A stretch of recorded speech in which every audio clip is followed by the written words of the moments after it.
Curious George meets the painter. That reminds me, George, said the man with the yellow hat. My friend, Mr. Dumas, has a painting for me, and he may have a surprise for you. Let's pick it up today. So they got into their little blue car and went off to Mr. Dumas's house. Hello, said the painter. Come on upstairs and let me show you my latest work. Good idea, said the man with the yellow hat. While I'm upstairs, George, you can look around the studio. But don't get into trouble. George had never seen so many paintings.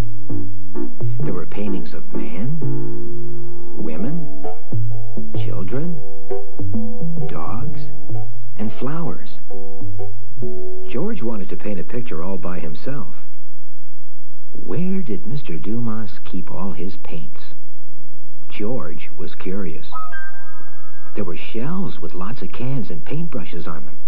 George took a can, grabbed a brush, and went over to one of the walls in the studio.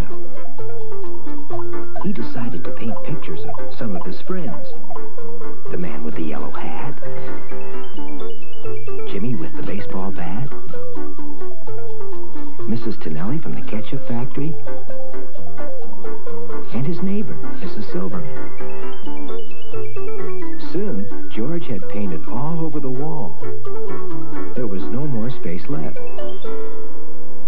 Just then, the man with the yellow hat and the painter came back. What a mess, shouted the painter.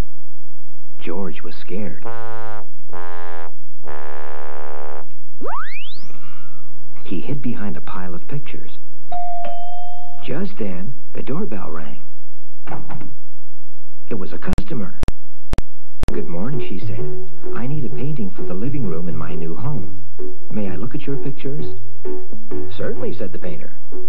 The woman looked through a stack of paintings. This is lovely, she said. If it doesn't cost too much, I'd like to have it. Then she turned and saw George's paintings. Why, that's Mrs. Tonelli. And there's Jimmy. And that looks just like you, she said. What a lovely idea for a playroom. I'll be back tomorrow to pick up the painting, Mr. Dumas. The painter was surprised. Come on out, George, he said. How can I be angry with you now? I just sold a painting and you gave me a good idea. Maybe you and I can do a wall painting with all her friends on it. I'll bet a lot of people would like that too, said the man with the yellow hat. George, said the painter, wait here for a minute. I'll be right back. He came back with a big surprise. I hope you like this, the painter said. It took a lot of work to get your face just right. George was pleased, and so was his friend. They thanked Mr. Dumas and drove off in their